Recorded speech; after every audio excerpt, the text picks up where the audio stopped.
कैसे रखता है पाप पुण्य का लेखा जोखा। कौन कहाँ कैसे रखता है पाप पुण्य का लेखा जोखा। ओढ़ के चादर तू गुरूर की, ओढ़ के चादर तू गुरूर की, देता अपने आप को धोखा। कौन कहाँ कौन कहाँ कौन कहाँ कौन कहाँ।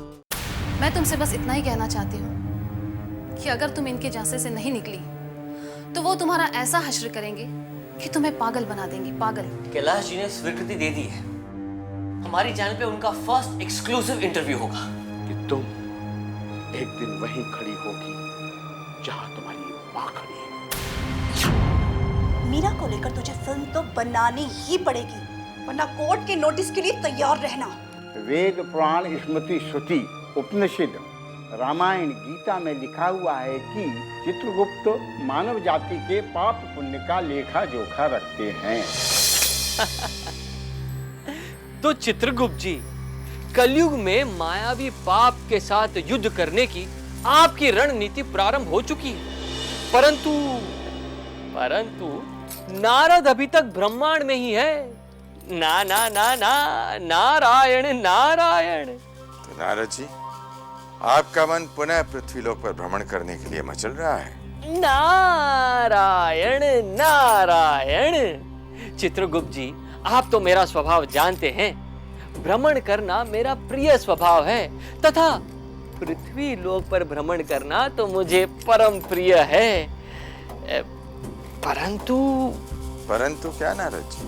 परंतु मायावी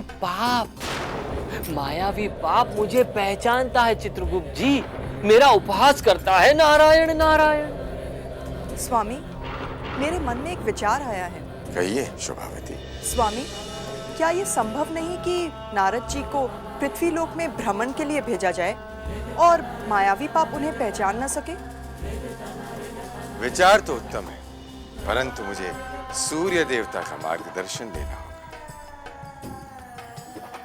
हे सूर्य देवता, मार्गदर्शन दो मुझे, मार्गदर्शन दो सूर्य देवता।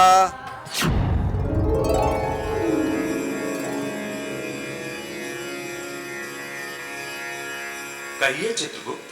सूर्य देवता, नारद जी पृथ्वी पर भ्रमण करना चाहते हैं, परंतु मायावी पाप उन्हें पहचानता है। क्या कोई दिव्य कवच उन्हें दिया जा सकता है? नहीं चित्रगुप्त, कलयुग में ब्रह्मांड की दिव्य शक्तियों चमत्कारों को पृथ्वी लोक पर आना संभव नहीं है, परंतु नारद जी साधारण मानव के रूप में जा सकते हैं। उनकी समस्त शक्तियां ज्यों की त्यों रहेंगी, बस मायावी पाप जो सर्वत्र व्याप्त है वो मानव जाति उन्हें नहीं पहचान पाएंगे। नारायण नारायण। उत्तम, अति उत्तम। सूर्य देवता, शीघ्र अति शीघ्र मुझे साधारण मानव में परिवर्तित कीजिए। ये कार्य चित्रगुप्त जी कर सकते हैं, परंतु आप पहले वर्तमान स्थिति का अवलोकन कर पृथ्वी लोक पर जाएं। शुभस्य शीघ्रम। चित्रगुप्त जी, इस शुभ कार्य में विलंब ना करें। अब तो सूर्य देवता ने भी आपका मार्गदर्शन कर दिया है। चित्रगुप्त जी, मुझे शीघ्र अति शीघ्र मायावी पाप की वर्तमान स्थिति से परिचित कराइए और मेरा कायाकल्प कीजिए। तो देखिए मायावी पापियों को और उनसे जूझने की रणनीति बनाइए।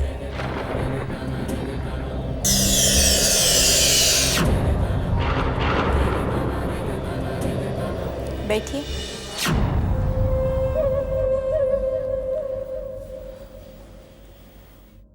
बैठिए।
पाप पुण्य का लेखा जोखा।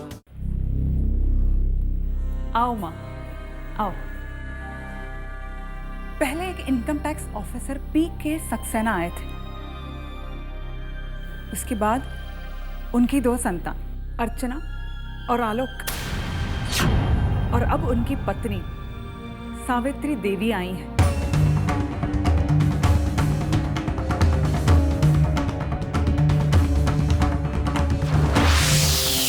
ये जानने के लिए कि कितनी बर्बाद हो चुकी है उर्वशी।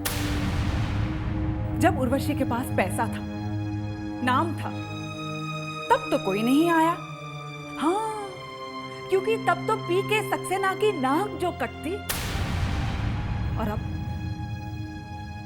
जब उर्वशी बर्बादी के दलदल में धंस चुकी है, तो एक एक करके सब लोग आ रहे हैं मेरी बर्बादी का तमाशा देख रहे हैं। तो ठीक कह रही है बेटी। जब तू नाम कमा रही थी, तब हमें एहसास हुआ कि हम अपनी बेटी को समझ ही नहीं पाए। हमने तुम्हें समझने में गलती की। हम तेरे लिए रो रहे थे, लेकिन अपने आप को समझा रहे थे कि तू जहाँ भी है, खुश है, सुखी है। तू अपने सपने, अपने अरमान पूरे कर रही है। लेकिन जब तेरा घिनौना चेहरा दुनिया के सामने आया, तो मैं कांप गई। एक माँ अपनी बेटी कैसे बर्दाश्त कर सकती है? एक माँ ये कैसे बर्दाश्त कर सकती है कि उसकी बेटी देशद्रोही है?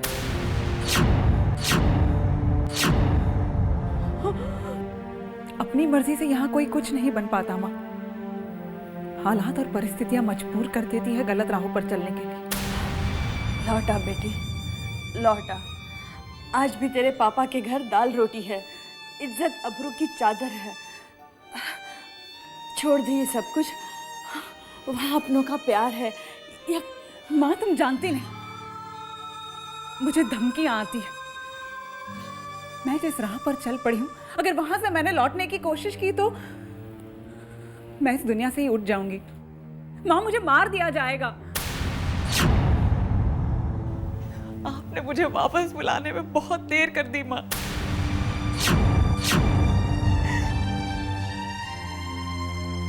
कौन मारेगा तुझे? हाँ, कौन मारेगा मेरी बेटी को? अरे पगली, तू डरती क्यों है? तेरे पीछे तो करोड़ों देशवासियों की ताकत है। तू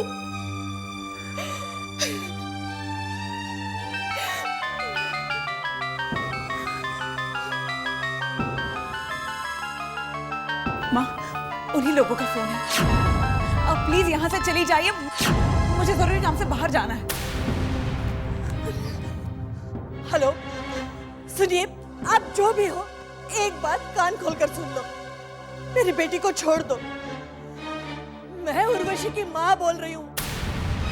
और शायद तुम जानते नहीं, एक माँ जब दिल से चिढ़ती है ना, तो इंसान क्या, भगवान भी हिल जाते हैं। सुना तुमने?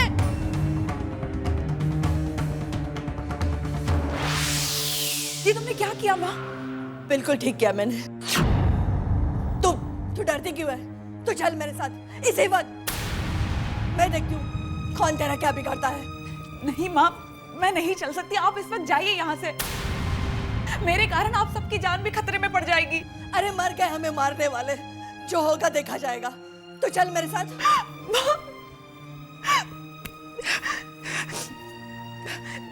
ठीक है, मैं आपकी हर बात मानने को तैयार हूँ, लेकिन इस वक्त इन हालातों से मुझे एक ही आदमी बाहर निकाल सकता है।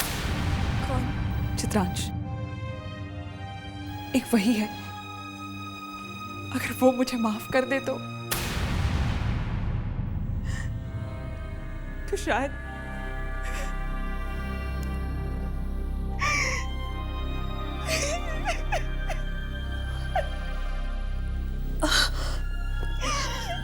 मत रो बेटी, मत रो।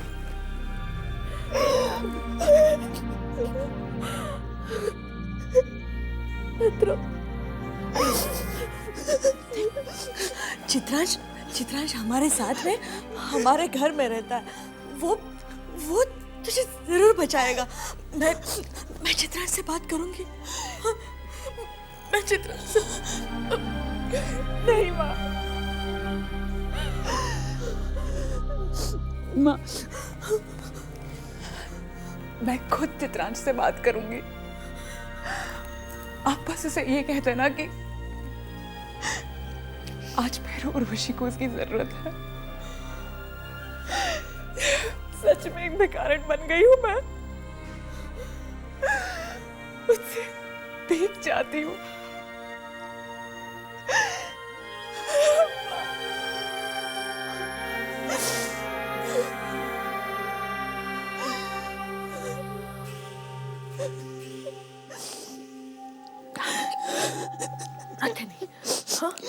पाप पुण्य का लेखा जोखा, पाप पुण्य का लेखा जोखा।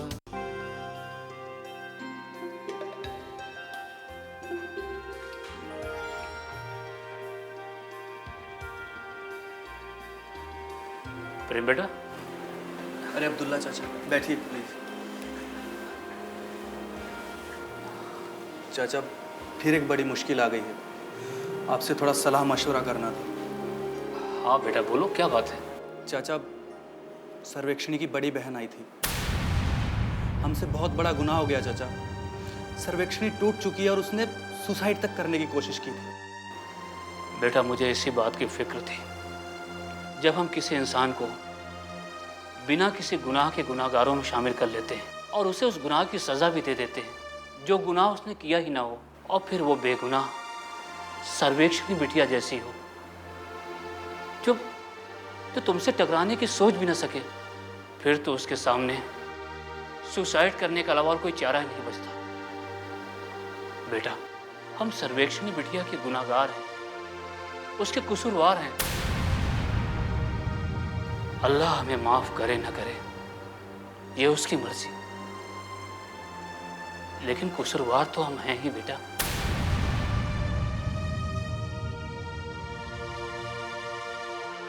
चाचा, अगर हम सर्वेक्षणी को वापस बुलाते हैं तो मौसी जी समझेंगे कि हमने उनके आदेश का पालन नहीं किया, और अगर हम सर्वेक्षणी को वापस नहीं बुलाते, उसे उसका हक नहीं देते, तो मेरा ज़मीर मुझे माफ़ नहीं करेगा।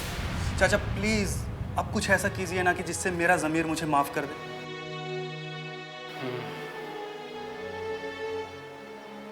एक रास्ता है बेटा,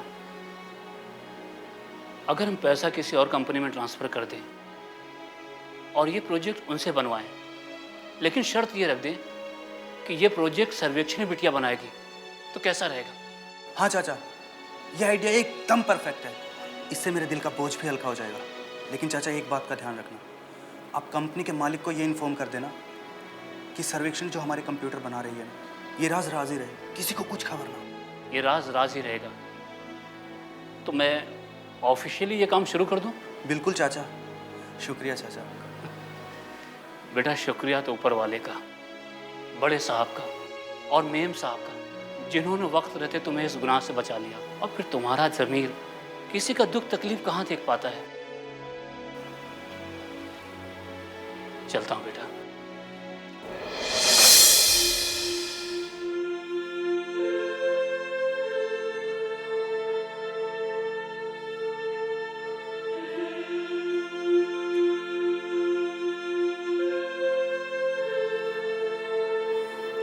थैंक्स मॉम, थैंक्स डैड, आपने मेरी हेल्प की। पाप पुण्य का लेखा जोखा, पाप पुण्य का लेखा जोखा।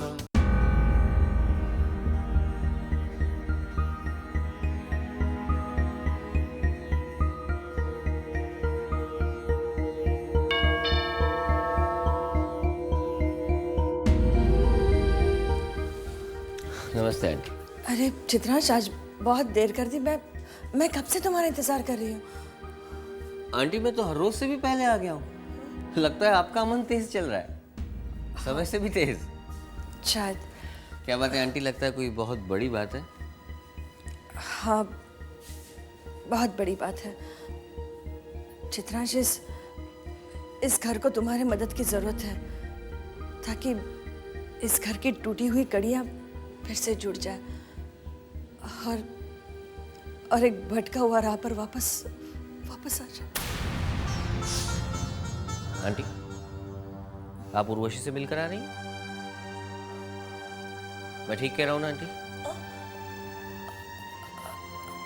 हाँ, और एक खुशखबरी भी है। उर्वशी वापस आना चाहती है। आंटी, मतलब उर्वशी पाप की दुनिया को अलविदा कहना चाहती है। अगर कोई और ये बात कहता ना आंटी, तो सचमुच विश्वास नहीं होता, लेकिन आप कह रही है तो सच ही होगा। फिर परेशानी किस बात की आंटी? ये तो बहुत अच्छी खबर है। पर हमारी उर्वशी को अब मारने की कोशिश होगी। जिस राह पे वो सिर्फ एक कदम चली है, वहां से उसे वापस लाने की यही एक सजा है। उसे तो अब मरने से भी डर नहीं लगता। कह रही थी कि उसे सिर्फ प्रायश्चित का एक मौका चाहिए, क्योंकि उसकी आत्मा पर अपनों के दिल तोड़ने का और उन्हें ठेस पहुंचाने का बोझ है।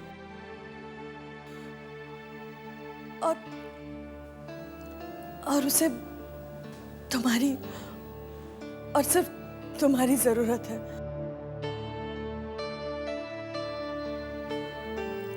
वो कह रही थी कि जिन पापियों के बीच में वो फंसी है, वहां से उसे सिर्फ चित्रांश ही बचा सकता है। समझ गया आंटी, सब कुछ समझ गया। ये हृदय से किया हुआ पश्चाताप है। अरे इसमें सिर्फ मेरी तो क्या, समस्त ब्रह्मांड की सहायता मिलेगी उर्वशी को, समस्त ब्रह्मांड की, क्योंकि महापुण्यवान की अपने घर में वापसी होगी।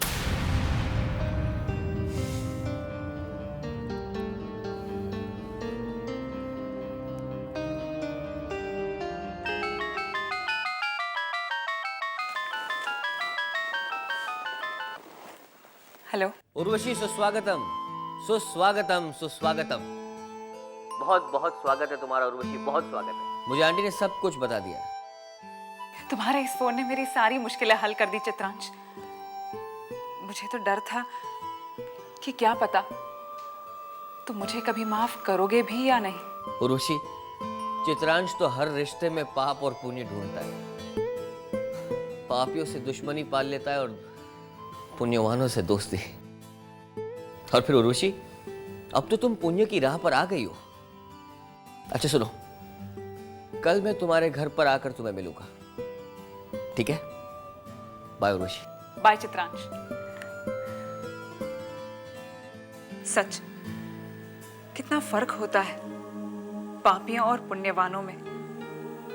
आज चित्रांश से बात करके आत्मा में ऐसा लगा जैसे गर्मी से तपते हुए तन को किसी पेड़ का साया मिल गया, जैसे वर्षों के प्यासे को अमृत की बूंदें मिल गई हों।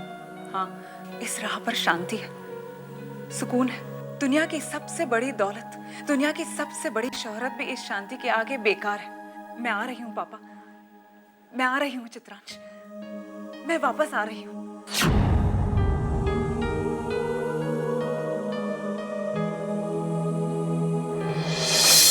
हर इंसान का अक्स वहाँ पर, हर इंसान का कच्चा चिट्ठा, हर इंसान का कच्चा चिट्ठा।